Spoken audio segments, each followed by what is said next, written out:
Perkenalkan, nama saya Roma Saidana Silaban dengan NIM B1A1234418. Di video ini saya akan menjelaskan tentang hukum perikatan, perikatan yang timbul karena adanya undang-undang, perikatan yang timbul karena adanya perjanjian, dan perikatan yang timbul akibat adanya undang-undang dan perjanjian. Yang pertama, perikatan yang timbul karena adanya undang-undang merupakan perikatan yang otomatis timbul dikarenakan adanya undang-undang yang mengaturnya lebih dahulu tanpa memerlukan adanya perjanjian antara pihak-pihak yang terlibat. Sebagai contoh, yaitu tentang perikatan hukum waris. Pihak-pihak yang mendapatkan kewajiban dalam penerimaan hukum waris ini otomatis mendapatkan haknya walaupun tidak ada perjanjian sebelumnya karena sudah diatur di dalam undang-undang. Kemudian, contoh yang kedua, perikatan akibat adanya kelalaian. Jika seseorang melakukan kelalaian dalam hukum sehingga ia harus melakukan ganti rugi, bukan merupakan perjanjian melainkan karena adanya undang-undang yang mengaturnya lebih dahulu. Kemudian, adanya perikatan dalam tanggung jawab dan pengelolaan barang. Dalam hal ini, pemilik properti barang yang disediakan diharuskan untuk menjaga properti barang tersebut dalam keadaan baik berdasarkan peraturan hukum yang ada. Jadi, setiap pihak harus melakukan kewajibannya walaupun belum ada atau tidak ada kesepakatan yang ada dalam perjanjian. Karena kesepakatan tersebut sudah diatur dalam undang-undang, perikatan ini adalah perikatan yang timbul akibat adanya undang-undang. Kemudian, perikatan karena perjanjian. Perikatan yang kedua ini adalah perikatan yang timbul akibat adanya perjanjian antara kedua belah pihak dan disetujui oleh kedua belah pihak, sehingga perikatan ini disebut timbul akibat adanya kontrak dan kesepakatan. Contoh, adanya pihak jual beli barang. Misal, adanya penjual belian sebuah ruko sehingga mereka melakukan perjanjian untuk pihak pembeli dan kewajiban membayar harga dan pihak pemilik ruko menyerahkan rukonya baik secara hukum dan secara ahli nama. Kemudian ada perjanjian sewa-menyewa.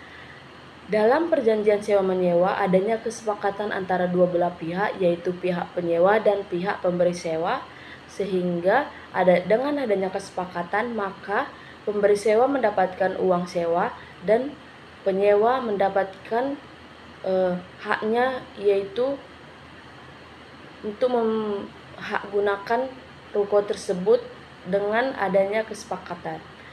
Contoh ketiga, perikatan dalam perjanjian kerja. Jadi, dalam perikatan perjanjian kerja timbul akibat adanya kesepakatan antara dua belah pihak sehingga kesepakatan tersebut disebut kontrak. Contohnya, pekerja dengan pemberi kerja. Pekerja harus bekerja sesuai dengan standar operasional yang berlaku di tempat pemilik si pekerja, dan pemilik perusahaan atau yang memperkerjakan tersebut wajib membayar upah sesuai dengan kesepakatan. Perjanjian ini merupakan perjanjian yang timbul akibat adanya perjanjian antara kedua belah pihak dan telah disepakati secara bersama. Kemudian ada undang-undang. Perikatan yang timbul karena adanya undang-undang dan perjanjian. Perikatan ini timbul antara kombinasi ketentuan hukum yang diatur dalam undang-undang dan kesepakatan antara pihak-pihak tersebut. Jadi, dalam perikatan undang-undang dan perjanjian ini adanya perjanjian antara kedua belah pihak, kemudian adanya undang-undang yang mengaturnya sehingga kesepakatan dalam antar pihak ini dan kewajiban dan hak-haknya diatur dan dilindungi oleh hukum atau undang-undang yang berlaku. Contohnya adanya perjanjian asuransi. Dalam perjanjian asuransi, pihak yang mengasumsikan barang dan jiwanya sepakat untuk membayar secara resmi kepada perusahaan asuransi, sementara perusahaan asuransi berkewajiban memberikan ganti rugi jika terjadi kerugian atau kecelakaan sesuai dengan yang diatur dalam perjanjian. Peraturan perundang-undangan juga mengatur hal ini.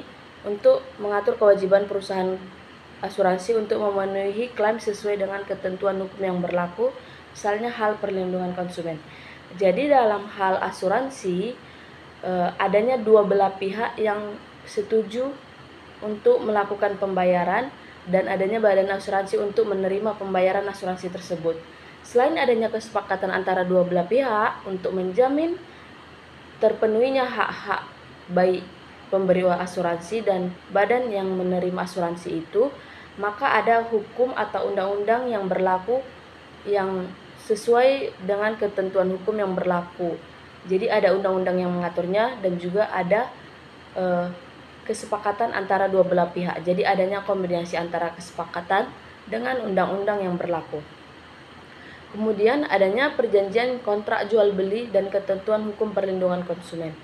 Ketika seorang konsumen membeli barang, tidak hanya ada kewajiban berdasarkan perjanjian antara pembeli dengan konsumen, tetapi juga ada ketentuan hukum yang mengatur hak-hak konsumen seperti jaminan kualitas barang, hak untuk mengembalikan barang jika tidak sesuai dengan deskripsi, dan adanya undang-undang perlindungan konsumen. Sebagai contoh, semisal undang-undang konsumen. Jadi undang-undang melindungi para konsumen jika suatu saat konsumen membeli suatu barang tapi tidak sesuai dengan deskripsi, itu kan karena ada perjanjian pembeli dengan penjual barang. Namun di lain itu adanya undang-undang yang mengatur hal tersebut sehingga terpenuhinya antara hak-hak konsumen dan juga hak-hak pembeli. Kemudian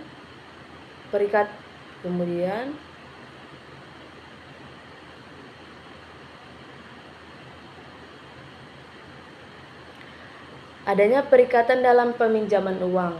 Contoh, ketika seorang lembaga keuangan memberikan penjaminan uang pada pihak lain, adanya perjanjian dan pihak yang mengenai jumlah pinjaman, bunga, dan waktu pembayaran.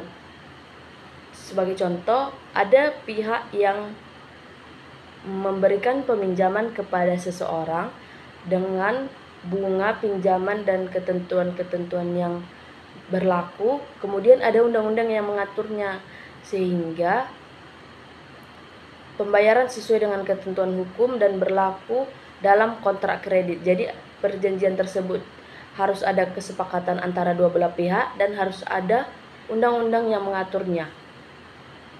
Nah, kesimpulan dari video saya, perikatan karena undang-undang timbul akibat adanya ketentuan hukum seperti hukum waris dan kewajiban ganti rugi dan kelalaian.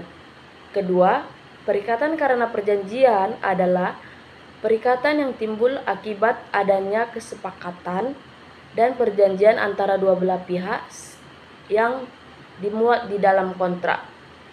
Kemudian perikatan karena undang-undang dan perjanjian merupakan perikatan yang timbul akibat adanya kesepakatan antara dua belah pihak yang melakukan kontrak atau perjanjian. Kemudian perjanjian tersebut diatur di dalam undang-undang yang berlaku, merupakan perjanjian yang tertulis. Sekian video dari saya. Jika ada kesalahan kata, mohon maaf. Terima kasih.